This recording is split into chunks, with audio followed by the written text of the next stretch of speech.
कोई भी सफलता जब लंबे कदमों पर चल करके आती है तो उसका स्वाद बड़ा मीठा होता है। ऐसी सफलता से हम आपको आज रूबरू करवाएंगे।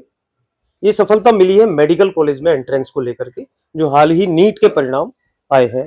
गोनेर रोड पर निवास करने वाले स्वामी परिवार के बेटे मयंक स्वामी ने ये सफलता प्राप्त की है।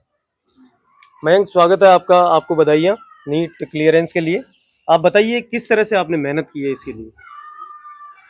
सबसे पहले तो मैं अपने माता पिता का धन्यवाद करना चाहूँगा और आपकी तरफ से भी थैंक यू। सबसे पहले 1 साल मैंने कोचिंग संस्थान से किया, फिर दूसरे से किया था। अब 3 साल के बाद, अब इतनी मेहनत के बाद फिर अब हुआ है। हम्म। और इसके पीछे मेरे पापा का बहुत सपोर्ट रहा है। आपने 2019 में 12वीं कर ली थी। हाँ, उसके बाद 3 साल आप ड्रॉप आउट रहे। ये जी, डिसीजन किसका था? मेरा और पापा का था। अच्छा। आपने फादर्स डे पर अपने पिता को एक बड़ा तोहफा दिया है एक मेडिकल स्टूडेंट के रूप में। हाँ, तो इस बारे में क्या कहेंगे अपने पिता के लिए? पिता को तो धन्यवाद ही देना चाहूँगा, क्योंकि बहुत मतलब मेरा सबसे ज़्यादा सपोर्ट ही मेरे हिसाब से मेरे पापा ने किया है। आगे आप किस तरह के डॉक्टर बनना चाहेंगे भविष्य? सोचा तो न्यूरो सर्जन का है अभी, कि अभी तो 5 साल तो वैसे एमबीबीएस होएगी, फिर हम्म। उसके बाद पीजी का एग्ज़ाम देके मेहनत करके न्यूरो का सोच रखा है कि न्यूरो का कब बनेंगे, ऐसा है।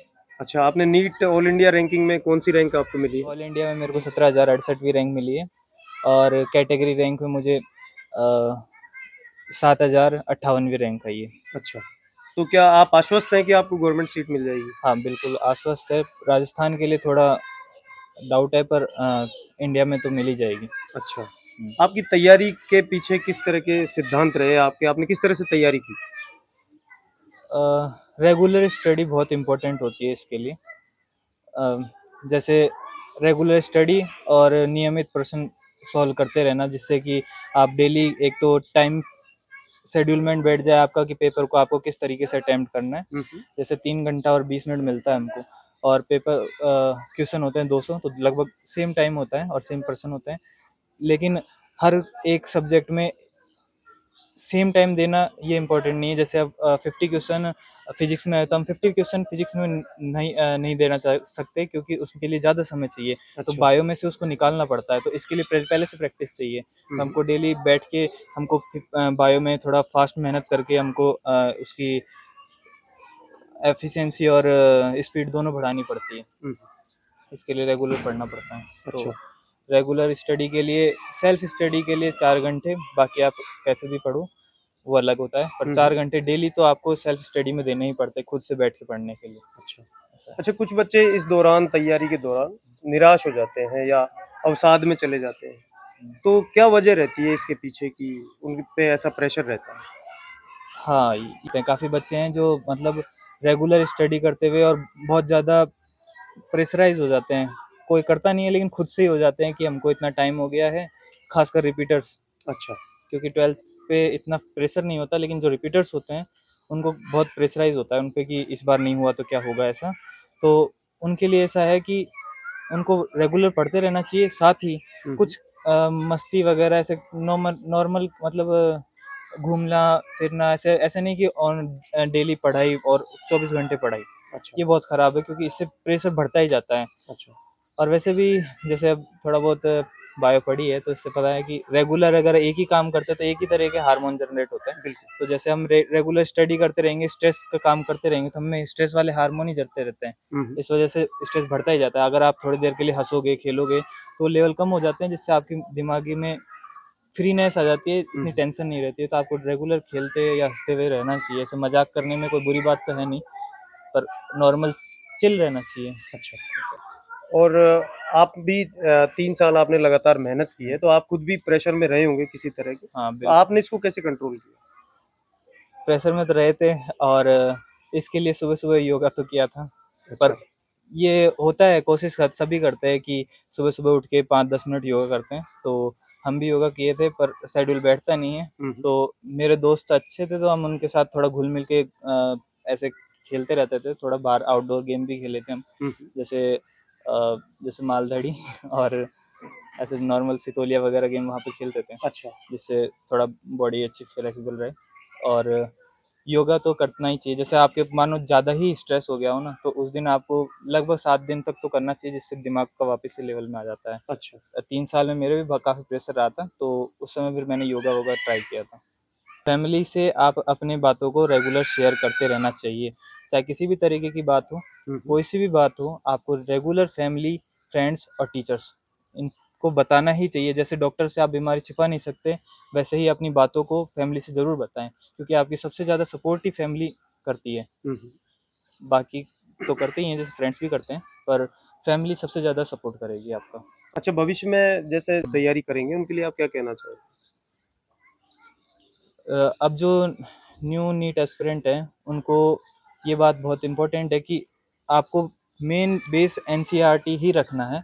कई बहुत ज़्यादा आउट पढ़ लेते हैं, उस वजह से उनका ब्रेन में मेमोरी एक लिमिटेड की होती है, तो उसको याद रखने के चक्कर में आप एनसीईआरटी की बुक्स को एकदम डिट्टो याद नहीं रख पाते हैं। तो आपको एनसीईआरटी ज़्यादा याद रखनी है। हाँ, एनसीईआरटी समझने के लिए आपको थोड़ा बहुत बाहर से पढ़ लेना चाहिए, लेकिन काफ़ी ज़्यादा पढ़ने के लिए मैं बिल्कुल रिकमेंड नहीं करूँगा।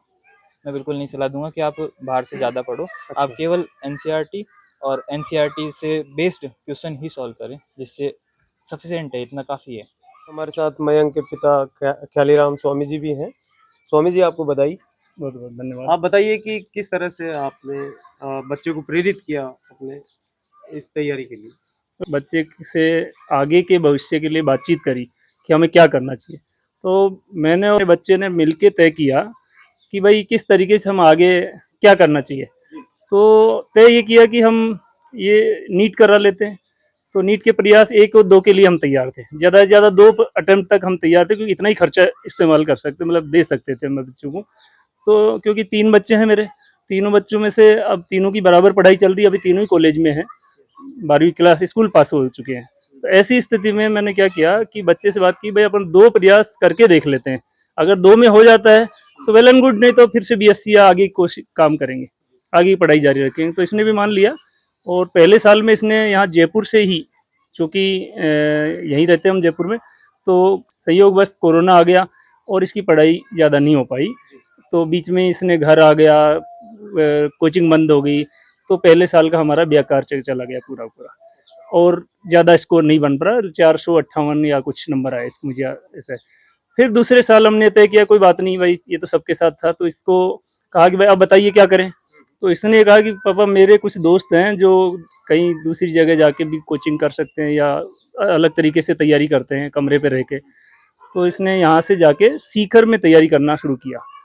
एक बड़ी खुशी मुझे ये बात है कि शुरू से ये मेरे एक तरीके से फ्रेंड की तरह बात करते हैं ना, मतलब ऐसा नहीं है कि कोई मुझसे शर्माता है, कोई चीज़ पूछता नहीं है। मैंने ऐसी छूट दी है इसको कि हर चीज़ मुझे बताए, जो भी छोटी मोटी चीज़ है सब शेयर कर सकता है मेरे से, कोई दिक्कत नहीं है। और ये करता रहा है, इसको जो भी लगा सब चीज़ें बात करता रहा, तो सीकर रहा। तो ये अपनी तरीके से पढ़ाई करना, हर 7 दिन में 4 दिन में बातचीत करके और अपने पढ़ाई का आगे का अपडेट दे रहा था। तो इससे मुझे लगातार पता लग रहा था कि ये क्या कर रहा है, और उम्मीद थी कि ये पिछले साल हो जाता, लेकिन नहीं हो पाया और 566 नंबर तक ये सीमित रह गया। तो ऐसी स्थिति में फिर मैंने इससे कहा कोई बात नहीं है, ये तो देखिए पास फेल होना कोई खास बात नहीं है, आपने प्रयास पूरा किया है और बच्चे ने प्रयास पूरा किया है। तो फिर मैंने तो यही कहा था कि आप वेटनरी ले लो या कोई दूसरे कोर्स कर लो, लेकिन इस बार फिर बच्चे ने, इसने हिम्मत दिखाई और इसने कहा कि मैं ये करूँगा ही। अब इसको मतलब एक तरीके से वो आ गया जुनून कि मैं नीट करूँगा ही। मैंने कहा मत करिए, लेकिन ये जुनून के साथ में कहा कि नहीं पापा अब मैं करूँगा। तो फिर इसकी बात और इसके चेहरे के जो एक्सप्रेशन थे कि ये एक तरीके से चाह रहा था पूरी तरीके से कि मैं ही करूँगा। तो फिर मैंने कहा ठीक है 1 साल और दे देते हम, और अगले साल जो होगा, जैसा भी स्कोर आएगा हमारा, उस स्कोर के हिसाब से निर्णय आगे मिल के दोबारा से करेंगे। इसका नीट में 623 नंबर लाया, जो एक अच्छा स्कोर है, और सरकारी कॉलेज मिल जाएगी इस हिसाब से। तो मुझे बहुत अच्छा लगा, और अब ये आगे डॉक्टरी करेगा, हमें इसके लिए गर्व है। भविष्य के डॉक्टर पिता के लिए आपको शुभकामनाएं सर। बहुत बहुत धन्यवाद आपको भी। मयंक के पिता ख्यालीराम स्वामी जी ने भी एक बहुत अच्छी बात कही कि जब कोई व्यक्ति ये ठान लेता है कि अब उसे करना ही है, उसके बाद वो सफल रहता है। ऐसे बहुत से बच्चे होंगे जो निराशा, अवसाद, तनाव में आ जाते हैं पढ़ाई के प्रेशर के कारण। तो इस प्रेशर को नकारते हुए अपने आप को इसके लिए तैयार कर लें कि आप सफलता को किस तरह से देखते हैं। नमस्कार।